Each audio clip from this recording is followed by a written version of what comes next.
Welcome back to Skywatchers Radio, right here on the Dark Matter Radio Network and PSN Radio.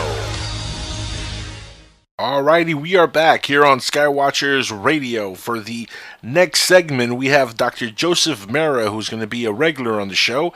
He is going to be joining us periodically to talk about ufology, exopolitics, and just about everything that he does when he is out skywatching.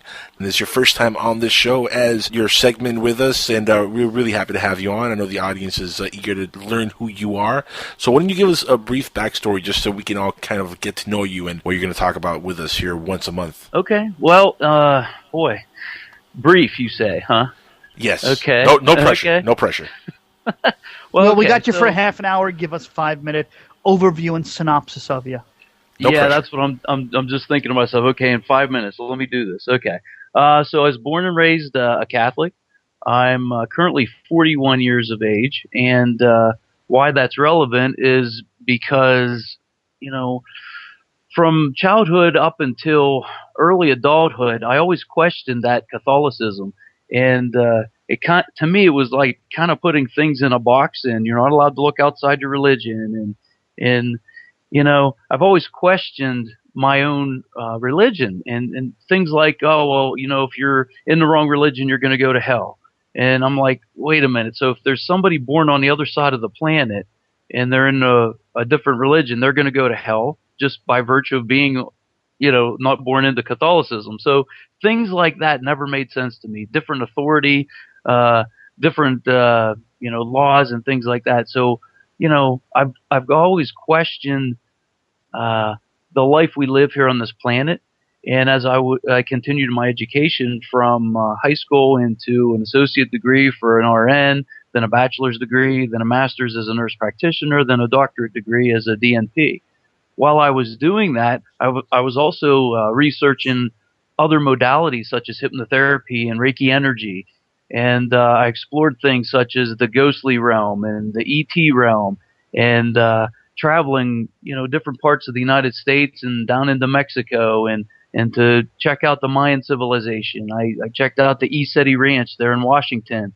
They were making claims that they were seeing UFOs there, and no matter who went or almost any time, you could almost call upon them, they'd be there. So I wanted to research this. I went to Phoenix to see if I could capture the Phoenix lights, with my camcorder, and I did. So once you have these experiences, it totally changes your paradigm of reality.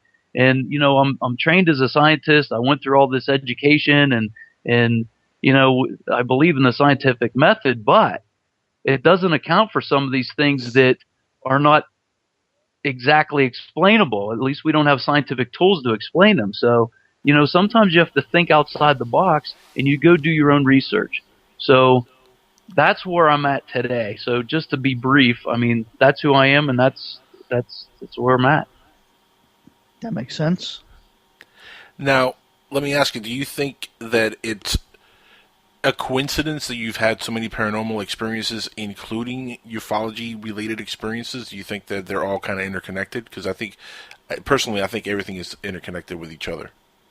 No, I agree with you. I think everything is connected. Everything is, from the highest level of my awareness right now, where I've come all these years, everything is energetic. So everything is connected. Now, do you think, and this is an interesting question that I ask a lot of people that I interview in the world of ufology. In fact, I think I might have asked you this in the past, but not on this show. So let's answer it here. Do you think that aliens and demons are one and the same? Oh boy, this comes down to individual belief, really. So this is a really hard question to answer within just a couple minutes. So let me do my best here. The way I look at it is thought becomes reality. So each individual person's their belief system is what is a reflection of what's around them intermediately. And so if you wholeheartedly believe in demons and that's what you're putting out as energetically, as I was saying earlier, what you put out is what you bring back to yourself. So if you believe it, then that's what it becomes to you personally. So, again, this would take a long time to explain, but that, for a short answer, that's my best answer. It almost sounds like you're describing that we're living in a suggestive, holographic universe that we can manipulate with what we suggest. Almost like we have the power of suggestion, and we could create our own universe around whatever we think is That's true. what it is, and we can manifest whatever it is. For example, if we are heavily into UFOs, they're going to come out as aliens. But if we're more into ghostly activity, we're going to see ghosts. I think it comes in various dimensions. So, like, is that what we're saying? Well, I think it goes like this. Whenever I started on my path, and everybody has their own spiritual path, I really believe we're spiritual beings living out a human experience. But you have to have little doses of these things. And so I was born and raised in a Catholic family. So I was accepting of the angelic realm. And so as I explored that realm, in the ghostly realm, the next step after the ghostly realm would be the angelics. And then the next step above that would be the ETs. And so as you accept these things, as you grow in your awareness and you're accepting them, now all of a sudden it becomes a reality, or a true reality for you. You're like, oh, okay, I can accept this. I'm not afraid of it. Fear really brings you down a vibration, and it prevents you from experiencing your highest potential in a given lifetime. Well, the reason I asked that, Dr. Mara, is because if they're interconnected, right? If they're, the same phenomenon, just interpreted differently by different individuals. You said the different realms. You're talking about the next realm, ETs.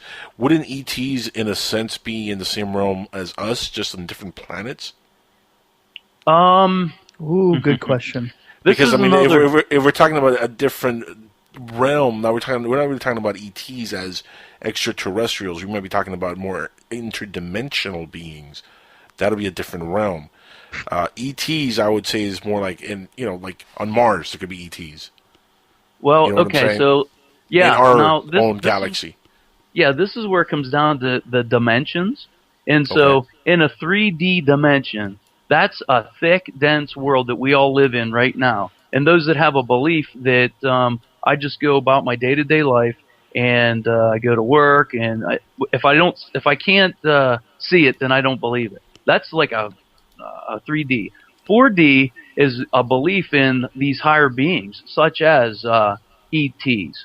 And so I'm just trying to give subtle examples of the belief system that goes with the rules of each individual dimension. So as you get into these, like, say, a higher dimensional awareness, say fifth dimension and above, it is all unconditional love. There is no judgment, there's no fear, there's no doubt. It's just love of everything and everybody.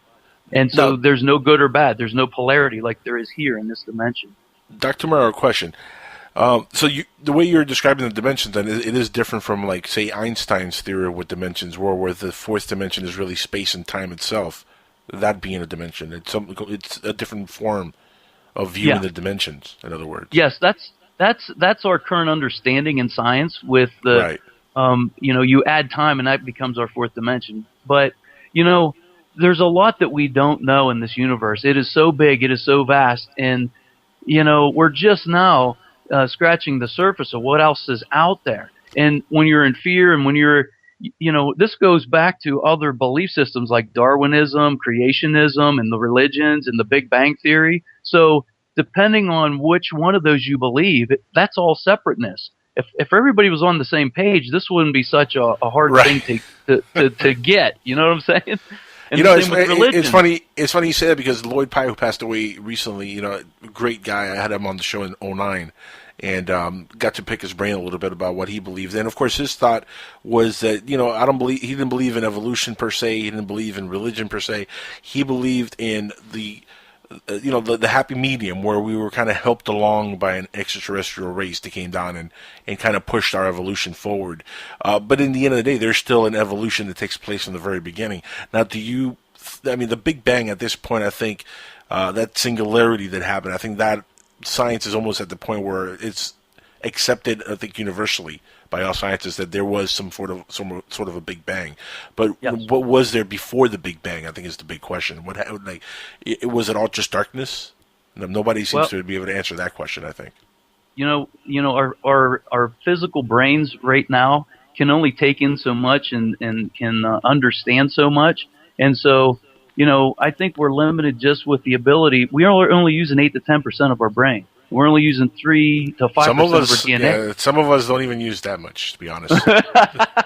You're probably right. And so I'm not saying that we're not smart enough to understand some of these concepts, but it really stretches the imagination. And if you're not open to some of these ideas, some people are going to be like, oh, this is all BS. Well, you're stuck in 3D then.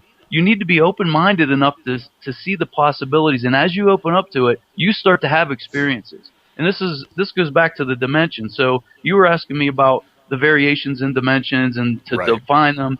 So what I've learned that through my research and is like, say when I go to the ESETI Ranch, it sits on the planet in a natural higher vibratory frequency. So when you're in that realm. Wait, hold on. I got to ask a question here. What do you mean in an already natural vibratory?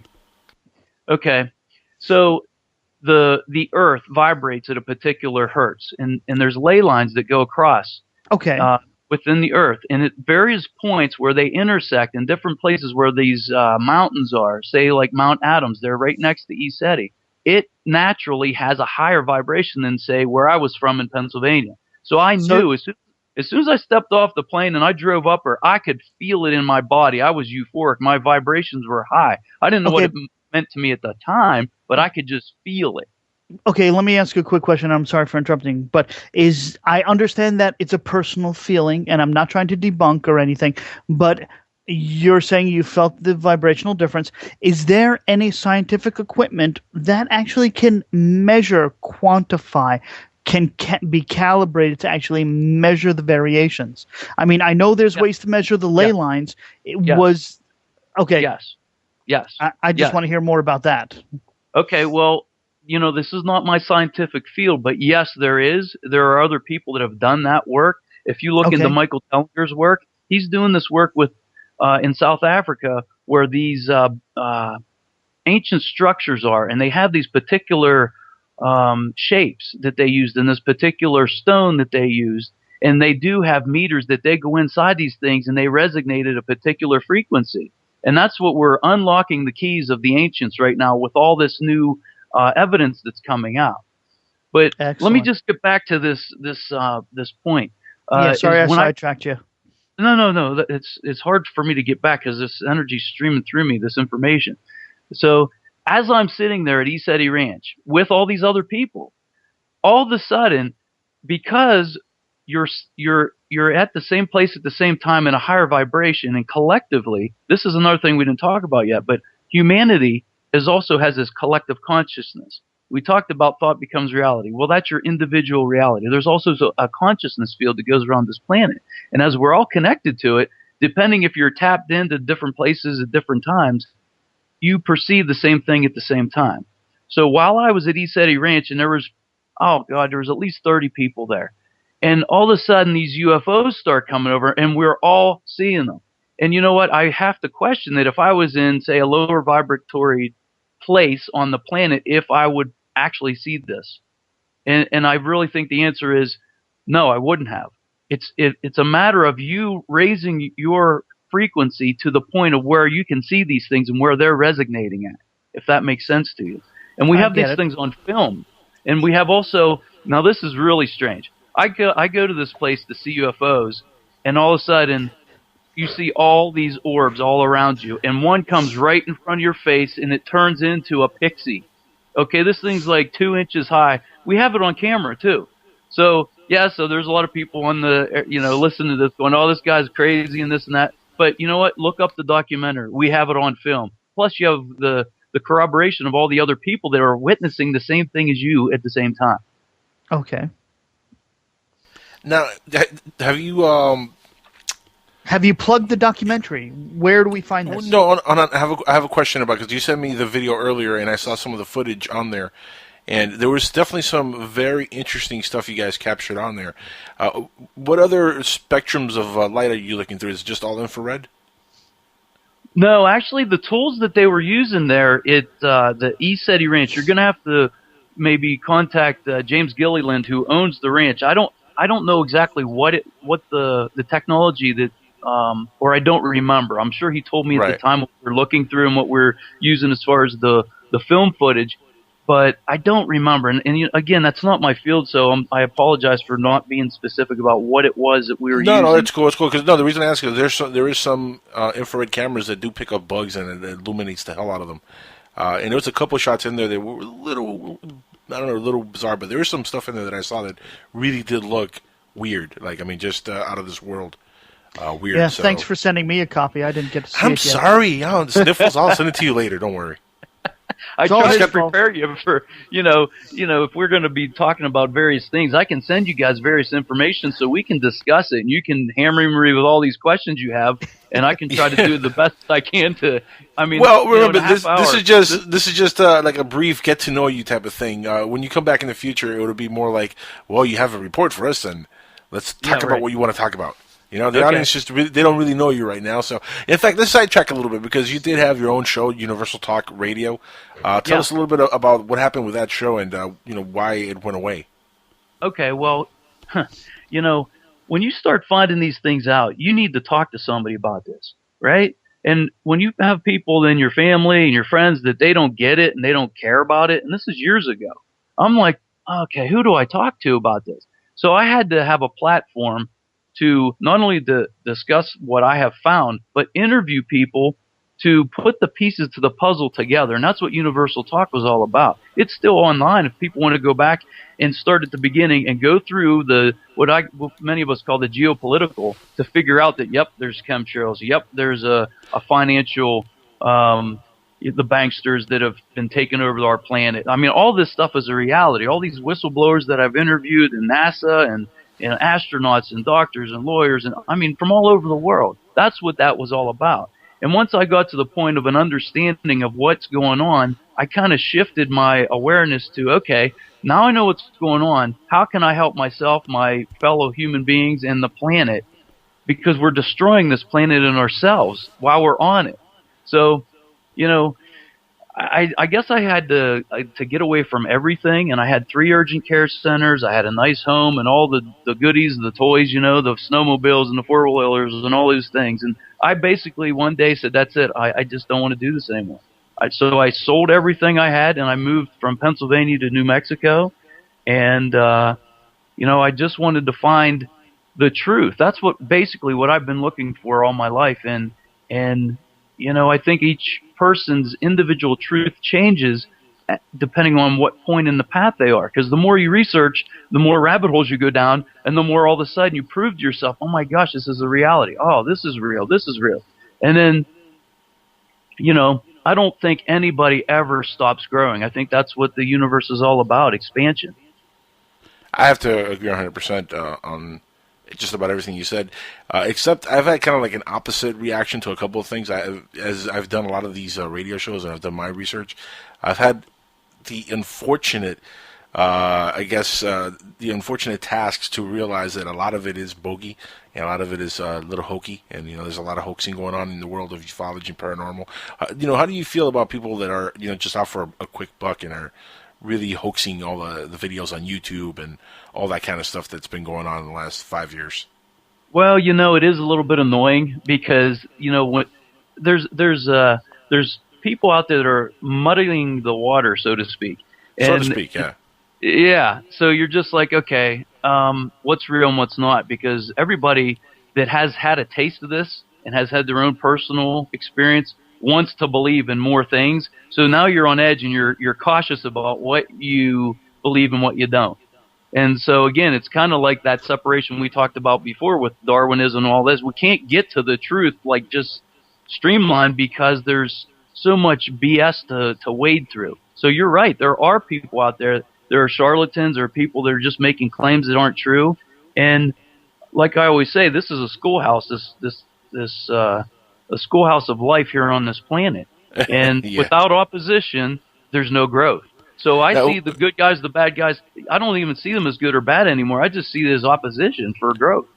Who do you? I mean, in your research, who comes to mind as probably the most credible, person that you've researched or group that you researched, and who would be the most, the least credible? I guess I would say, I would ask. Oh boy.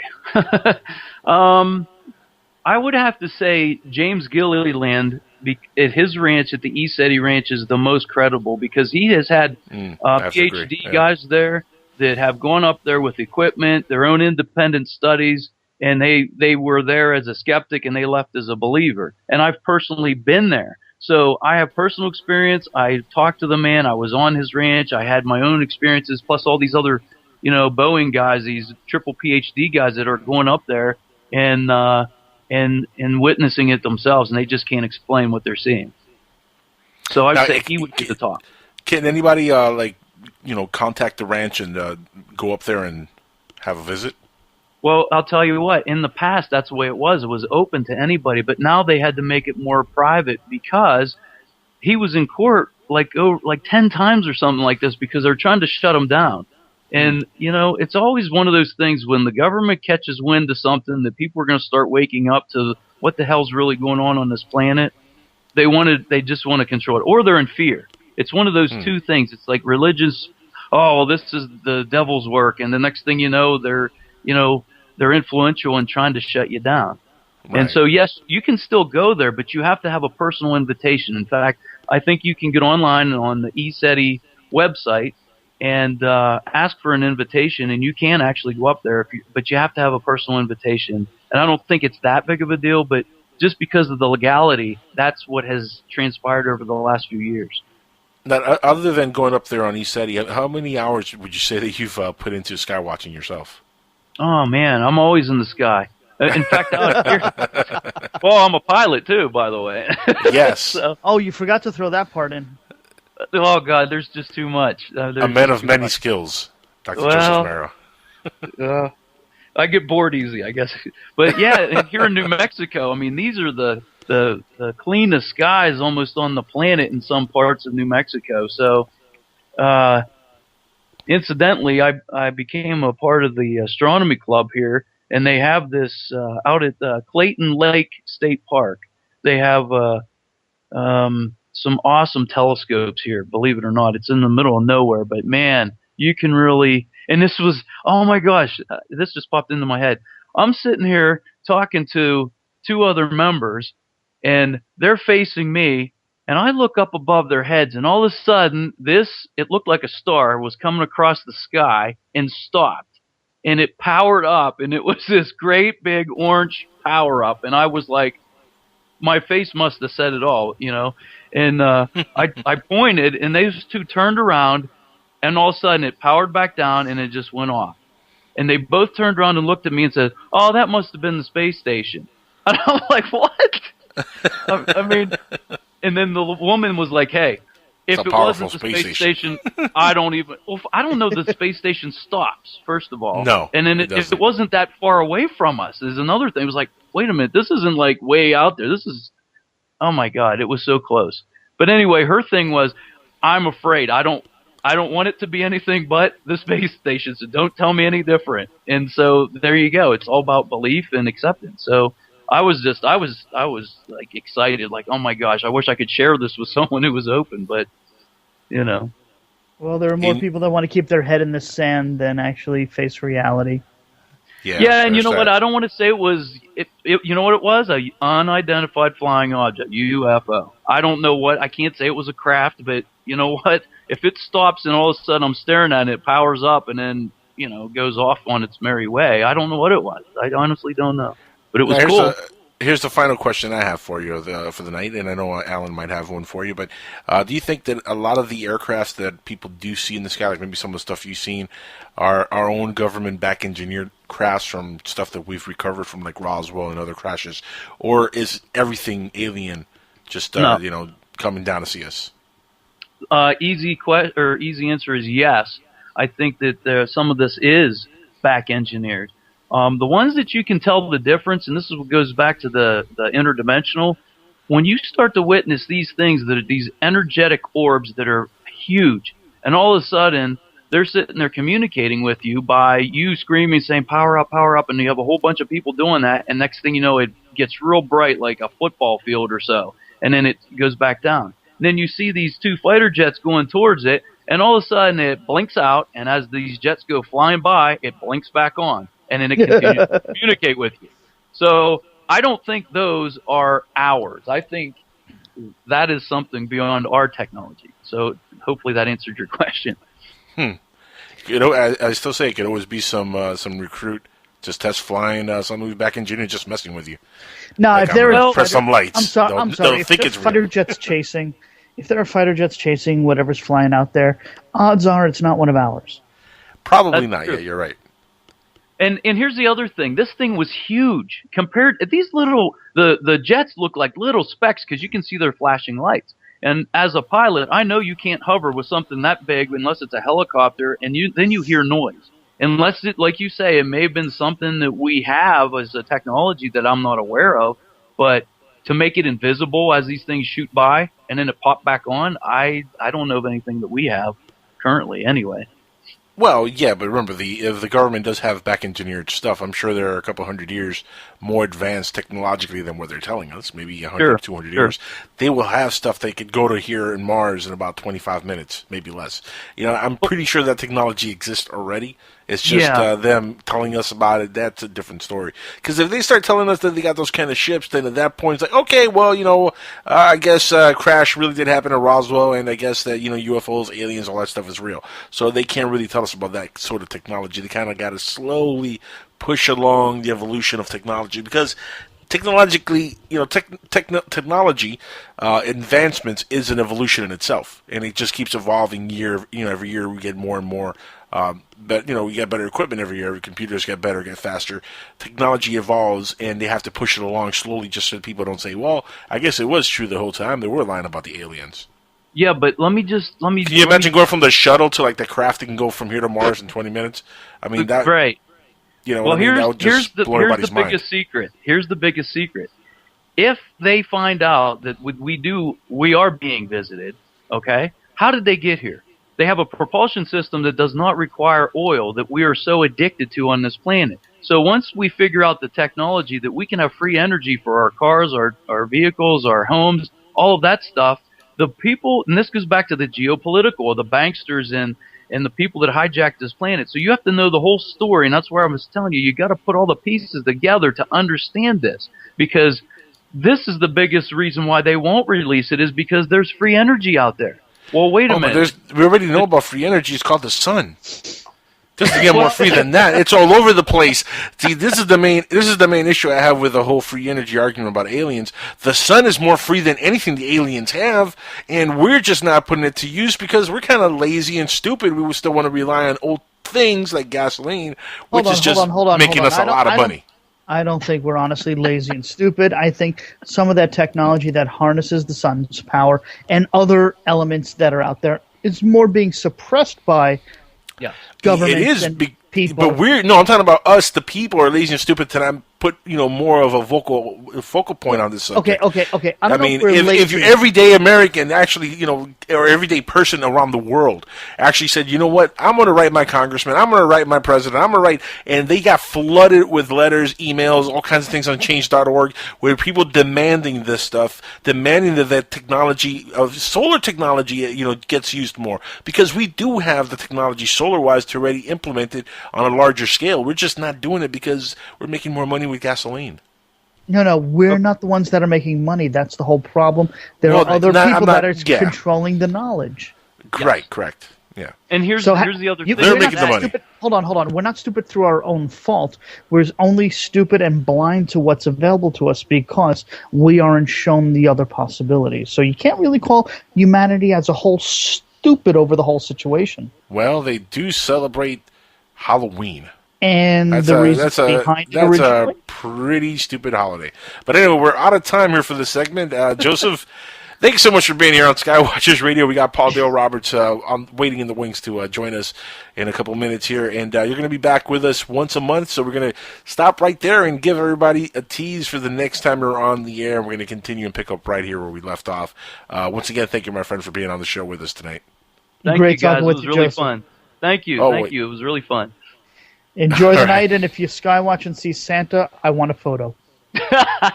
You might just get one out here in New Mexico, I'll tell you. There you go.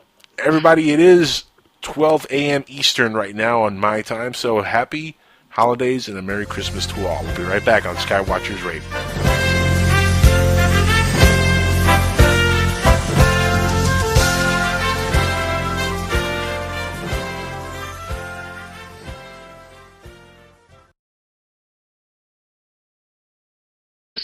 And this is a really hard question to answer within just a couple minutes. So let me do my best here. I mean, okay. The way I look at it is thought becomes reality. So each individual person's their belief system is what is a reflection of what's around them intermediately. And so if you wholeheartedly believe in demons and that's what you're putting out as energetically, as I was saying earlier, what you put out is what you bring back to yourself. So if you believe it, then that's what it becomes to you personally. So, you know, again, this would take a long time to explain, but that, for a short answer, that's my best answer. It almost sounds like you're describing that we're living in a suggestive, holographic universe that we can manipulate with what we suggest. Almost like we have the power of suggestion and we could create our own universe around whatever we think is That's true. what it is, and we can manifest whatever it is.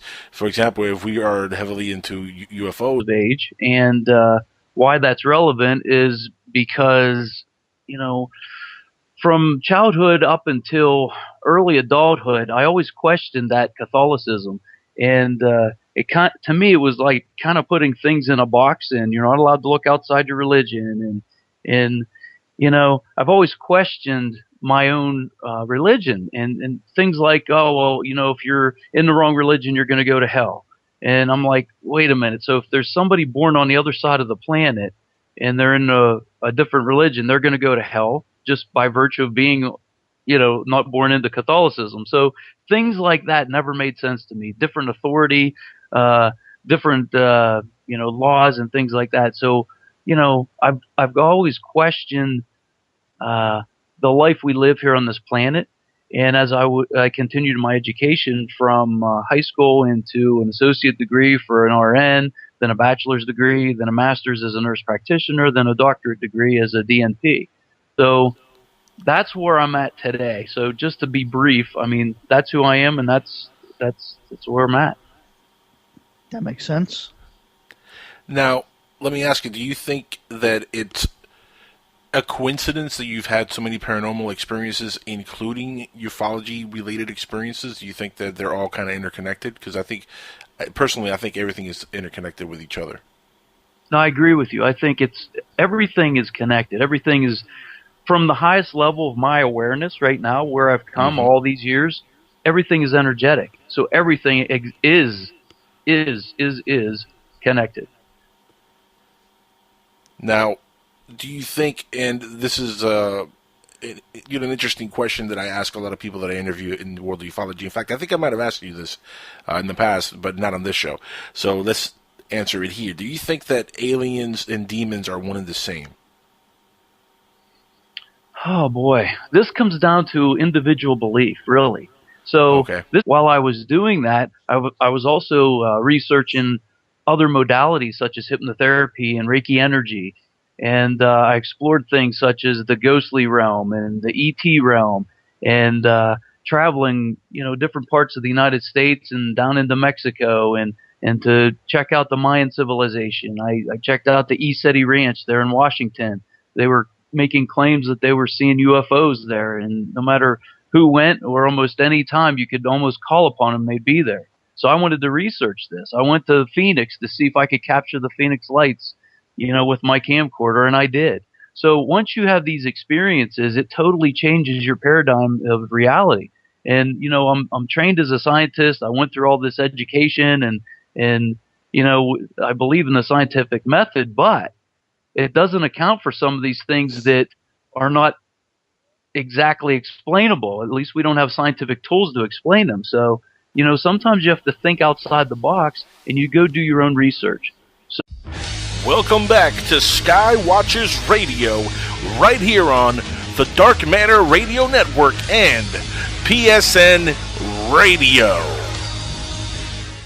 Alrighty, we are back here on Skywatchers Radio. For the next segment, we have Dr. Joseph Mera, who's going to be a regular on the show. He is going to be joining us periodically to talk about ufology, exopolitics, and just about everything that he does when he is out skywatching. And this is your first time on this show as your segment with us, and we're really happy to have you on. I know the audience is eager to learn who you are. So why don't you give us a brief backstory just so we can all kind of get to know you and what you're going to talk about with us here once a month? Okay. Well, boy, brief, you say, huh? Yes. Okay. No pressure. Okay. No pressure. Well, we okay, got you for so- half an hour. Give us 5-minute overview and synopsis of you. No yeah, pressure. that's what I'm just thinking to myself. Okay, in 5 minutes, let me do this. Okay. So I was born and raised a Catholic. I'm currently 41 years